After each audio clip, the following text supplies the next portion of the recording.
وصلى الله على سيدنا ومولانا محمد صلى الله عليه وسلم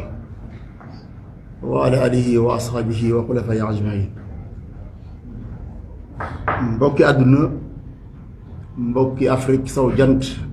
mbokki Sénégal, mbokki région de Dakar, mbokki département de Keur Massar,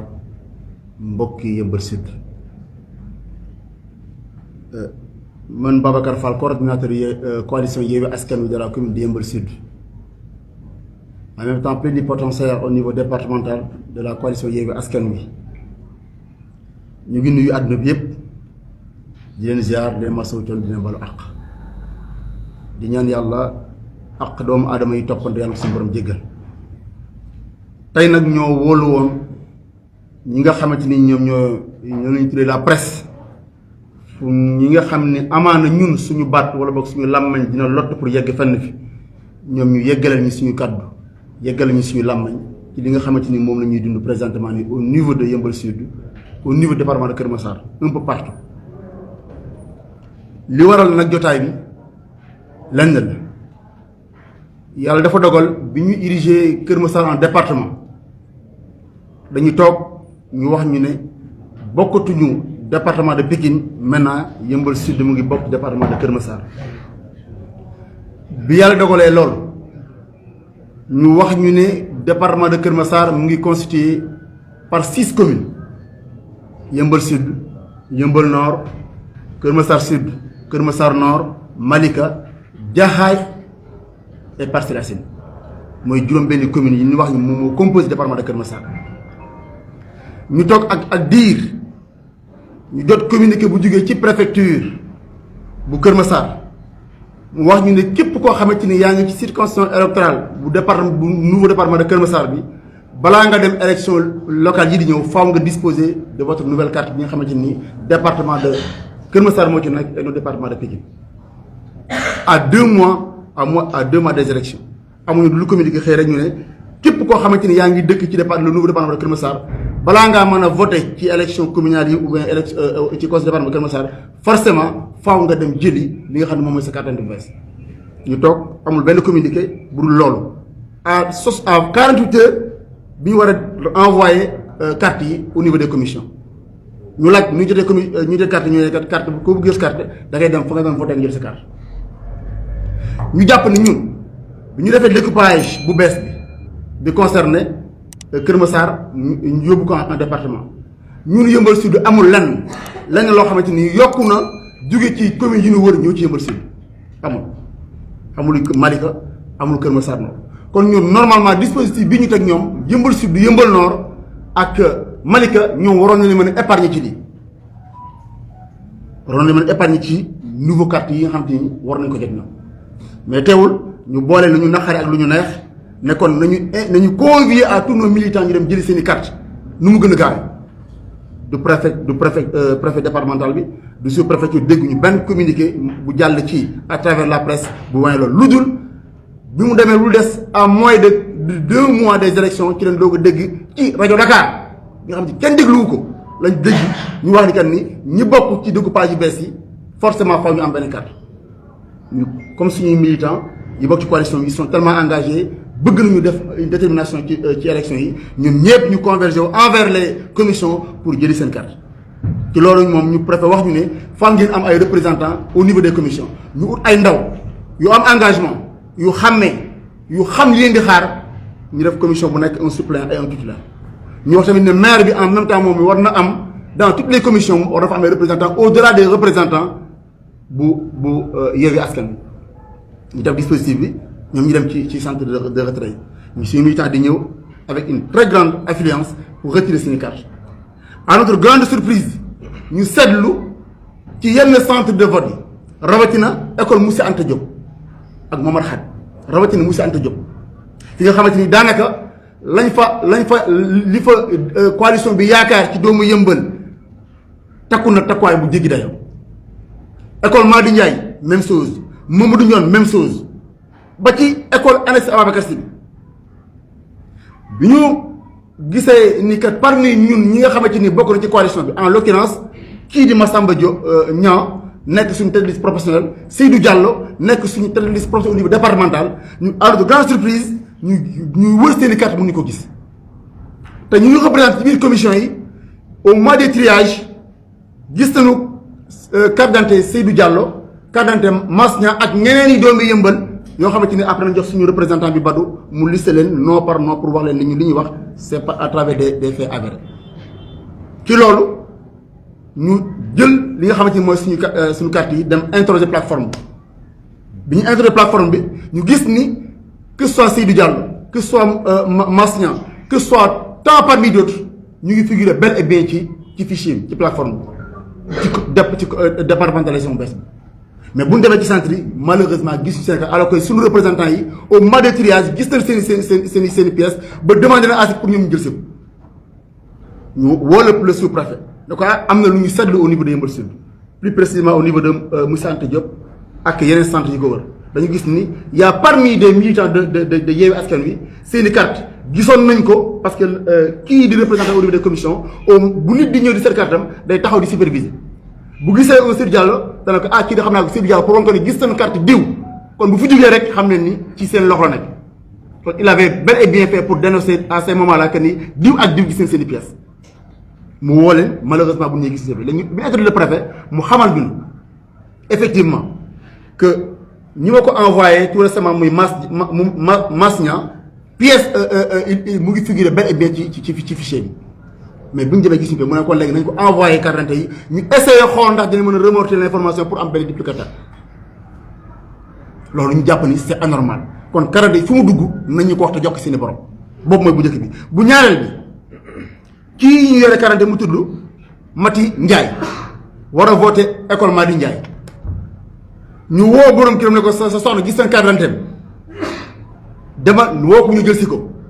à notre grande surprise moom bi mu demee mënul fexe ba teg parce que xam nañ ni Mati Ndiaye bii nii soxna yi kenn ku bokk ci biir coalition la muy suñu mbokk Modou Mbaye bi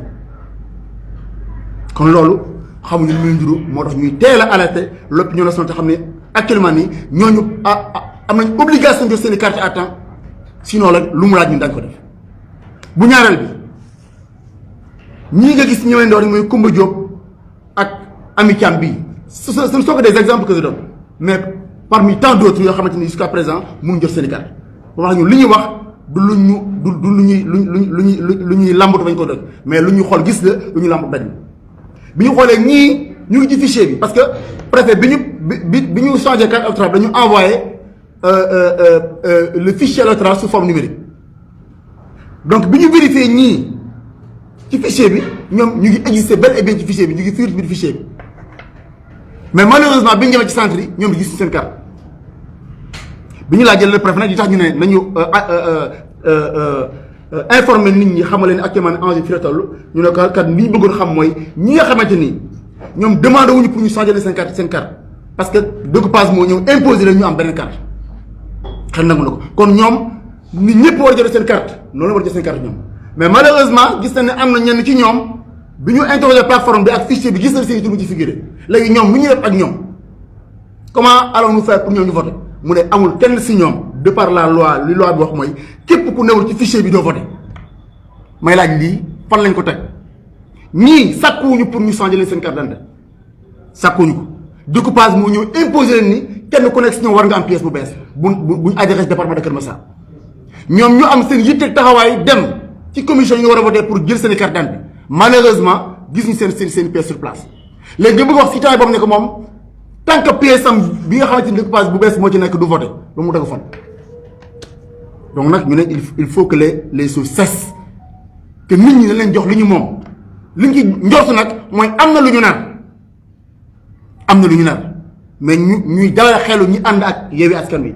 que ni képp koo xamante ni yor nga sa ancien carte te daa voté ñëw ci fichier bi jàppal ni qu'il le veuille ou pas ils vont voter ci kattanu yàlla mbaax bi ñu voté pourquoi parce que mënuñu nangu cette injustice d'accord nañ ko ñëw ci fichier bi mën nañ la mën nañ la tëb wala lan mën na ci xew mais koo xamante ni yaa ngi ci biir fichier bi yor sa ancien carte ñu war a defal beneen carte nga dem di jëli gisoo ko loolu dama ne am na lu ci lus am na nag ay détails yoo xamante ni xaw na ci commission de retrait bi nekk école Moussa Anta Diop dañuy bàyyi suñu ndaw li fa nekkoon muy suñu frère Badou Sarr dina ñëw de manière détaillée ci li nga xamante ni mooy sew-sew yi nga xamante ni nemmeeku nañ ko ba tey ci suba sew-sew yi nemmeeku yoo xamante ni am na ci centre de vote bi nga xamante ni moom mooy monsieur Anta Diop. foofu ñu daanee suñu kàddu bu ñu paree daañu jox ki nga xamante ni mooy Massamba Niang de suñu tête de liste proportionnelle bokk ci Pastef moom it nekk victime ci fay yi am bu ñu daanelee jox ki nga xam ne moom mooy Laye Sagna di le directeur de cabinet de maire parce que maire yéene moromu teew fi accompagné ci lii mais dafa am benn émission bu mënu woon ñàkk dem moo tax mu dem teew ci loolu kon bu ñu paree jox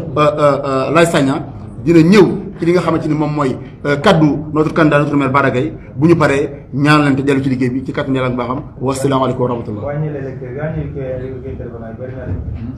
C'est comme ça que nous avons organisé. Veuillez nous suivre sur cette plateforme s'il vous plaît. Badou Kane. J'ai déjà fait ma présentation.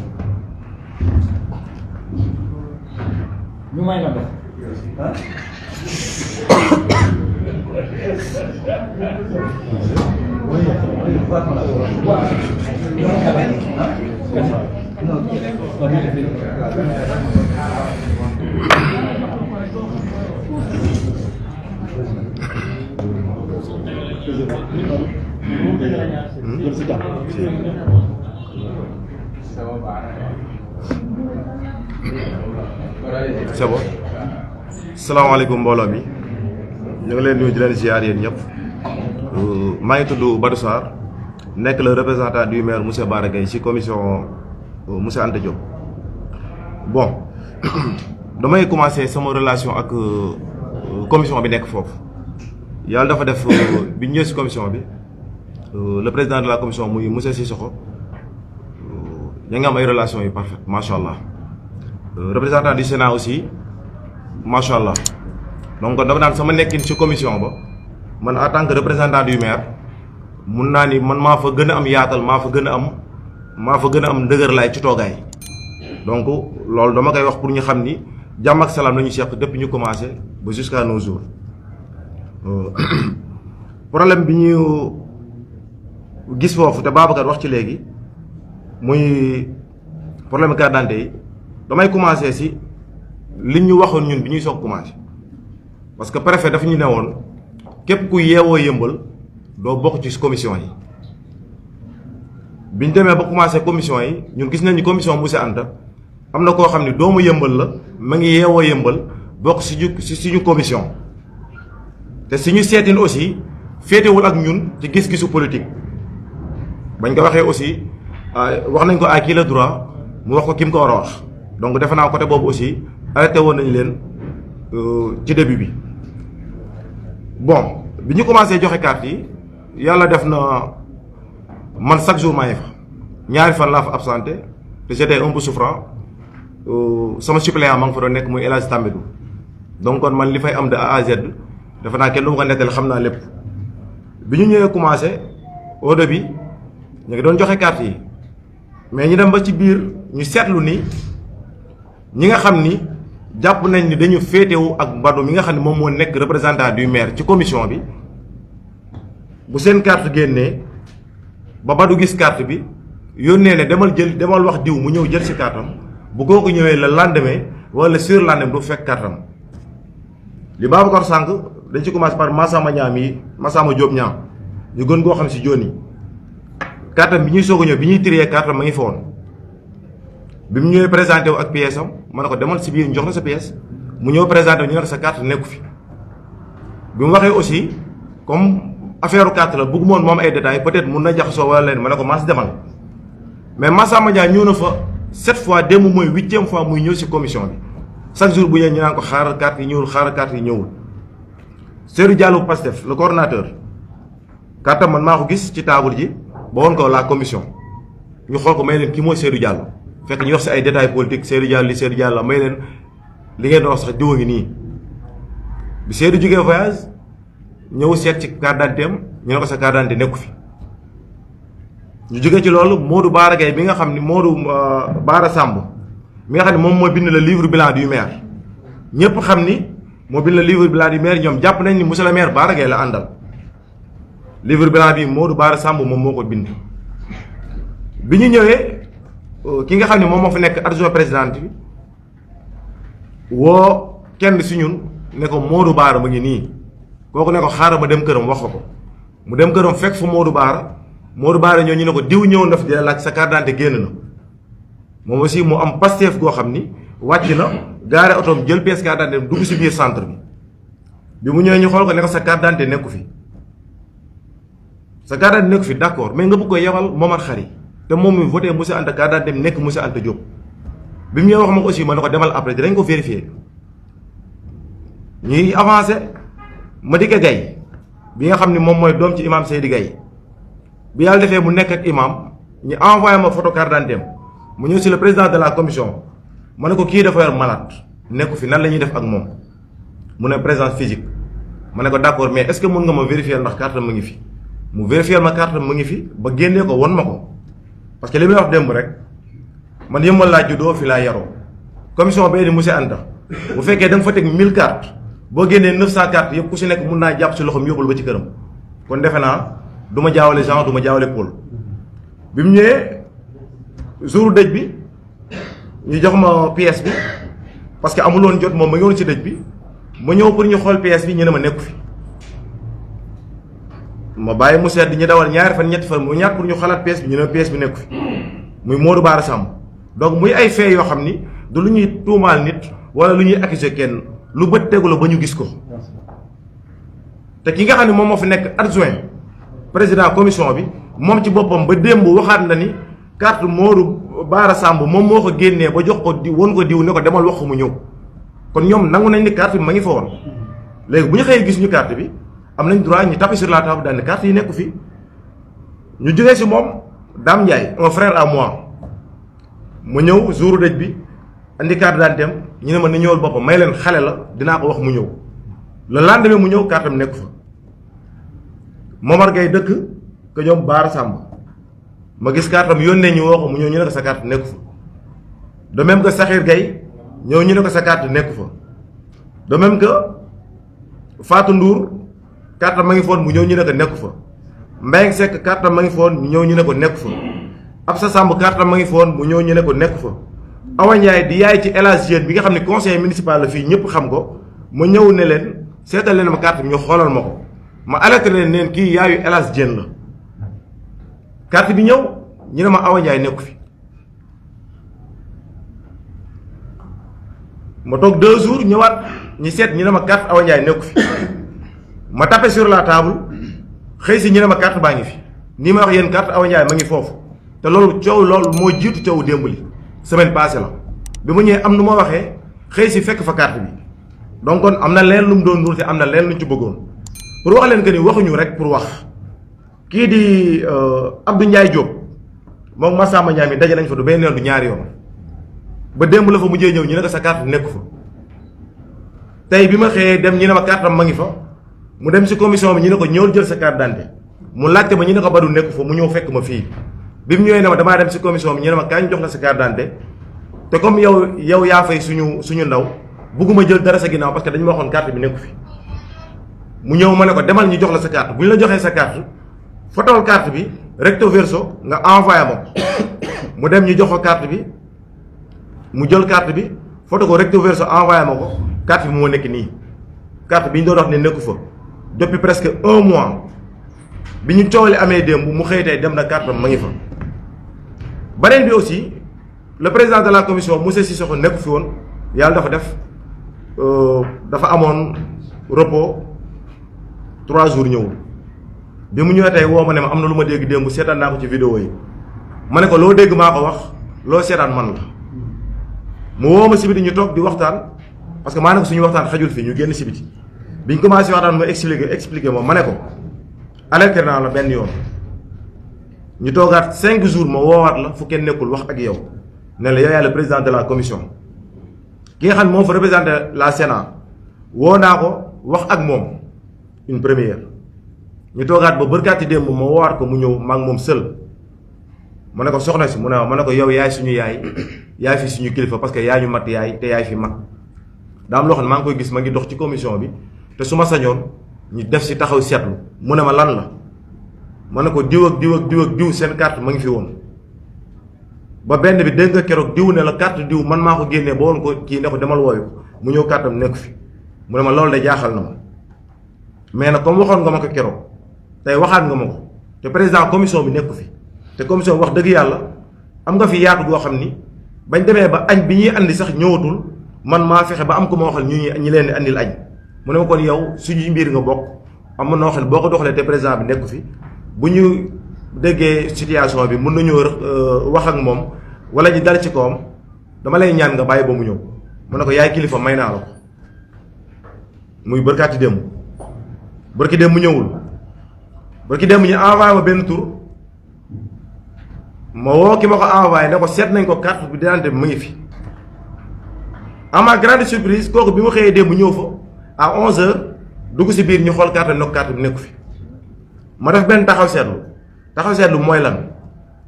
man jàpp naa ni képp ku ma ñëw ne la xoolal ma diw ndax mu ngi fi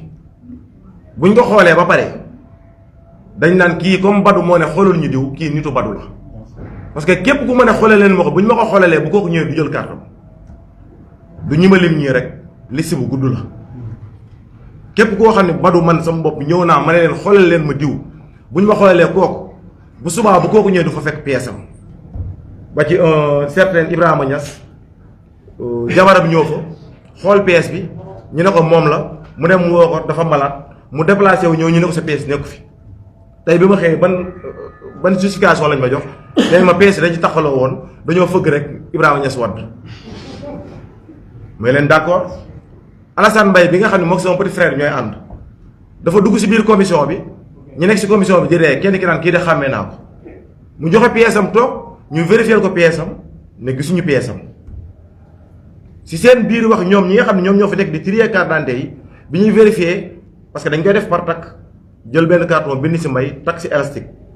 bi ñu xoolee ñoom ñi fa nekk ñu ne Mbaye ñaari takk la woon te tey benn takk lañ fi gis Alassane Mbaye gisuñu ko mais leen ñaari takk la woon benn takk ngeen gis benn takk fu mu dugg yéen yeneen laal carte d'identité yi bu jugee fii sous-préfecture lay fanaan donc carte d'identité yi ma ngi ci diggante commission bi ak sous-préfecture takk boobu ngeen di lijjanti yéen a xam fu mu ne dem leen ngeen lijjanti ko mais ñooñu ay doomu yëmbal lañ dañu am droit pour voter te jour élection dañu war a voter.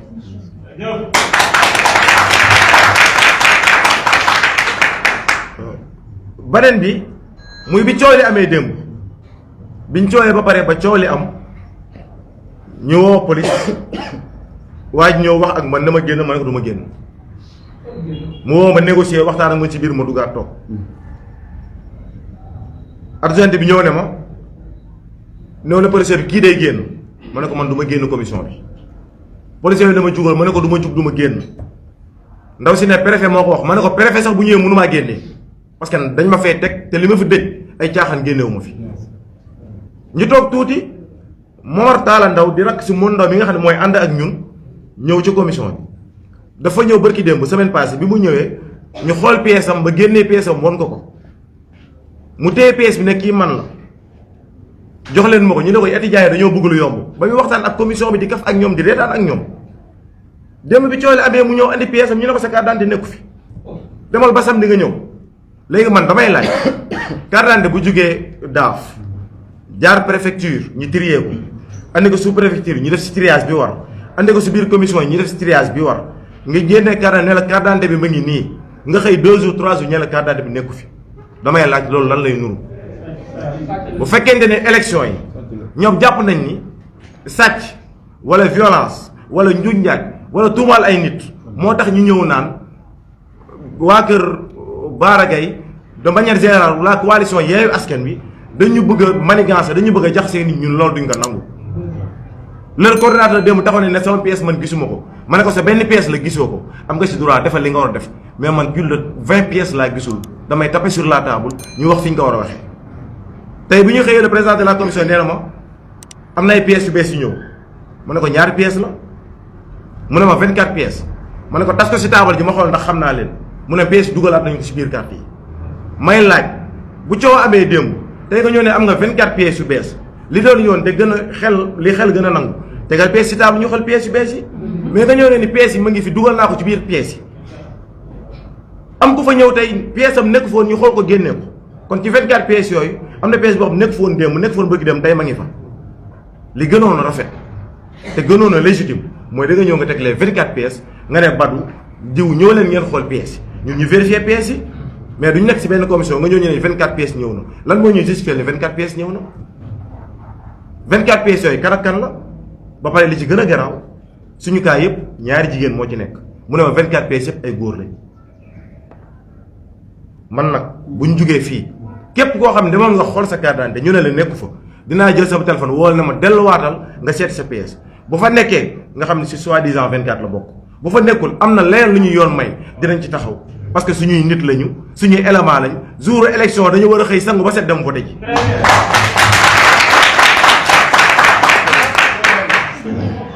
donc je vous remercie les gars li nekk ci dënn bi yëpp mënuñu ko génnee dañuy wax li nga xam ni moom la ñu mën a wax li ci des ñu bàyyi ko ñi nga xam ni ñoom mën nañ ko yeggal fañ ko war a yeggal maa ngi jégalu baax.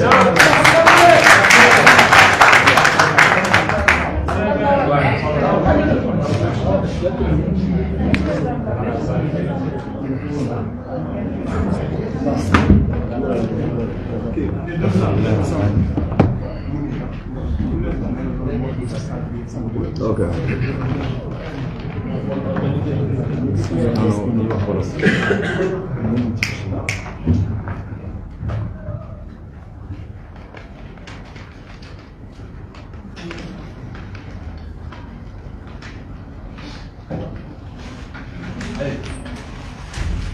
Asalaamaaleykum mbokk yi ñu ngi nuyu ñëpp di baalu àq ñëpp di leen baal donc man la Massamba Diop Niang nekk coordonnateur adjoint de la coalition Yewwi Askan Wi bu Yeumbeul Sud également nekk tête de liste proportionnelle bu Yewwi Askan Wi mais aussi nekk vice coordonnateur Pastef Yeumbeul Sud donc man xam naa ne tey c'est vrai que casquette yooyu yëpp dama koy teggi ma wax en tant que victime parce que je pense que li sama camarade yi wax tout à l'heure muy Babacar ak ki ñu teewal ci commission bi muy Badou ñu koy gërëm bu baax a baax ci liggéeyam xam naa ni man damay relater un peu les faits parce que ñun ay légalistes lañ damay dellu ci ginnaaw tuuti par rapport ak li nga xam ne moom moo indi coow li yëpp muy départementalisation bi bien vrai que bi mu amee ñun ñëpp nangu nañ d'accord administration la dañu war a tirer waat carte yi parce que Kër Massar la ba tey d'accord nañ beneen problème bi ci am mooy tamit communiqué wuñu maanaam l'autorité centrale communiqué wul pour que nit ñi dem jëli ji carte yi communiqué wul pour que nit ñi jëli ji carte yi en retour ñun ñoo doon communiqué pour que nit ñi dem jëli ji seeni carte donc je pense que kuy jaay légaliste fii nga ñuy fekk mais li garaaw ci sama cas lenn la man bi affaire yi amee une semaine laa ne naa dem jëli ji sama carte parce que une semaine bu njëkk bi dafa bëri woon nit mais bi affaire yi xawee libre ma ne naa dem jëli ji sama carte comme ni ko Badou waxee à ma grande surprise bi ma ñëwee gars yi ni ma carte yi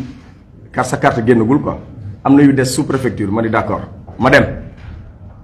4 jours après ma jaaraat bi ma ñëwaatee ñu xoolaat ni ma non carte bi ba léegi ñëwagul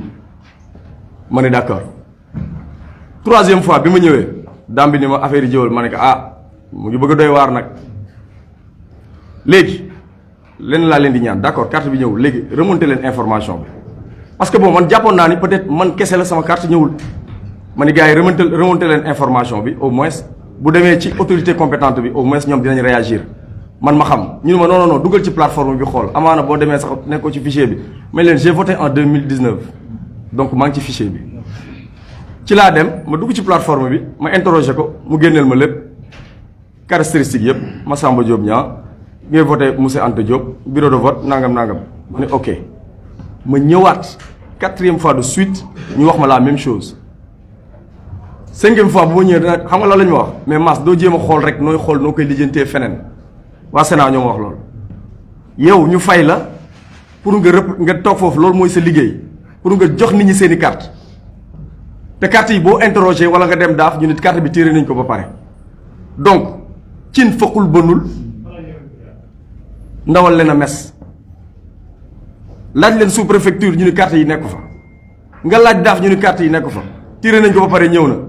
léegi commission bi nga xam ne ñoom ñoo war a distribuer carte bi nga ñëw 6 ou 7 fois de suite ñu ne la carte yi génnul te li ci gën a garaaw mooy su fekkoon sax par exemple dañ naan ñu bëri la de façon anonyme mais man maay tête de liste coalition Yewwi également tête de liste coalition départementale sa waay wax na ko sànq ñi fi tudd ñëpp suñuy nit lañ et c'est des gens yoo xam ni dañ leen a xam waaye li gën a garaaw mooy les personnes yi nga xam ne kenn xamu leen amaana man Massamba mën naa dem jël si benn yoon 2 fois 3 fois 5 fois mais benn Mame Diarra mën ngaa ñëw foofu benn yoon lay jël si dootul ñëwati gis ngeen problème bi ci nekk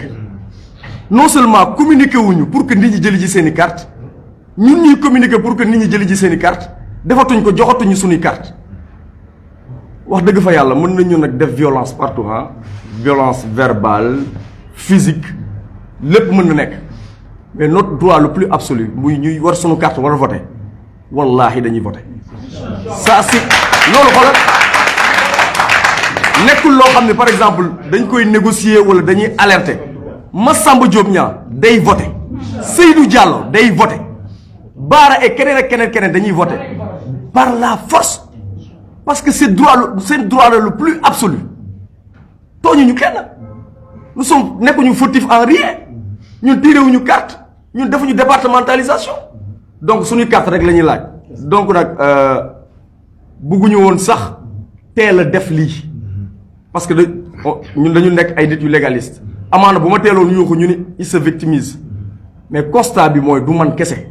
d'accord Massamba peut-être moom la ñu xam mais je suis la partie visible de l'iceberg mais yeneen peut-être plus de 20 ou 30 personnes derrière yi nga xam ne mënuñu jot seen carte mais ñoom pourquoi mënuñu leen jox seen carte donc loolu nag lañ amoon luñ ci wax parce que man du ma guddal je vais être concis parce que suñu carte àla kulli xaal dinañ ko jot du nekkul lu ñu négocier nekkul lu ñuy ñaan et nag man damay pointer du doigt Sénat parce que defuñu seen liggéey dame bi 8e fois bi ma ñëwee lan la ma wax monsieur Niang ça veut dire que kon xamee na ma ne ko waa léegi lan nga am comme feedback par rapport ak li ma la waxoon mu ne ma waa Sénat dafa mel ne dañ ñuy tayle ma ne ko c'est pas une réponse yow dañ la fay pour nga toog fii pour jox la nit ñi seen carte donc suñu carte ñu dañu ko war a jox depuis là musuma sax hausser le ton donc jox lañu suñu carte là mu énervé xamatul lu muy def donc nag ñun li ci nekk sàcc nañ suñuy carte njuuj njaaj nit ñi accusé wuñu kenn suñu yoon nekkul ci loolu l'essentiel mooy ñii ñu fi tudd ak ñii ñu mentionné dinañ jot seen i carte li ñuy def nag dinañ ko gis parce que les actes parlent plus fort que les paroles. asalaamaaleykum wa rahmatullah.